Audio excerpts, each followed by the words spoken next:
আসসালামু আলাইকুম। Ready news 39 Anwar Hossain. Digital security আইন বাতিল হবেই বলেছেন doctor Asif Nazrul. Digital security আইন অবশ্যই বাতিল করা হবে, বাতিল করা উচিত। এই আইন বাতিল হবেই এমন মন্তব্য করেছেন আইন উপদেষ্টা ডক্টর আসিফ নজরুল। তিনি বলেন, এই মুহূর্তে আইনটি পুরোপুরি বাতিল হবে নাকি সিট অফেন্স সংক্রান্ত মামলাগুলো বাতিল করা হবে তা নিয়ে আলোচনা হবে বৃহস্পতিবার রাজধানীতে এই আলোচনা সভায় এমন কথা বলেন তিনি। ডেঙ্গুতে আরো 3 জনের মৃত্যু, হাসপাতালে 1022।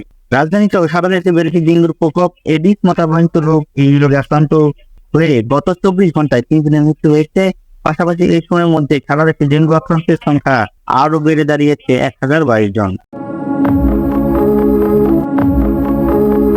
10 বছর পর টি-20 বিশ্বকাপের জয়ের দেখা পেল বাংলাদেশ মেয়েরা। টি-20 বিশ্বকাপের উদ্বোধনী ম্যাচে স্কটল্যান্ডকে হারিয়ে সূচনা করেছে বাংলাদেশ মেয়েরা। শারজা ক্রিকেট স্টেডিয়ামে বাংলাদেশের দেয়া 120 রানের লক্ষ্যে তারায় 103 রানে থেমেছে স্কটিশ মেয়েরা। এতে 16 রানের জয় পেয়ে নিগার সুলতানা জ্যোতির দল প্রথম জয় দেখা পায়। টাইম ম্যাগাজিন 100 উদীয়মান তালিকায় উপদেষ্টা নাহিদ ইসলাম। যুক্তরাষ্ট্রের প্রভাবশালী সাময়িক টাইম ম্যাগাজিন তাদের 100 নেক্সট 2024 এর তালিকায় প্রকাশ করেছে। সে জায়গা করে নিয়েছেন বৈষম্য বিরোধী ছাত্র আন্দোলনের সমন্বয়ক ও অন্তর্বর্তী সরকারের উপদেষ্টা নাহিদ ইসলাম।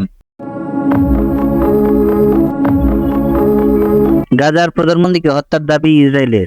ফিলিস্তিনের অবরুদ্ধ গাজার উপত্যকার প্রধানমন্ত্রী রাহি মোস্তফা সহ আরো 2 উচ্চপদস্থ কর্মকর্তাকে হত্যার দাবি করেছে ইসরায়েল। বৃহস্পতিবার ইসরায়েলের প্রতিরক্ষা বাহিনী এই তথ্য জানায়। খবর টাইমস অফ ইসরায়েল। লেবাননে ইসরায়েলের হামলা মির্জা ফখরুলের নিন্দা। লেবাননে ইসরায়েলের হামলায় নিন্দা ও প্রতিবাদ জানিয়েছেন বিএনপির মহাসচিব মির্জা ফখরুল ইসলাম আলমগীর।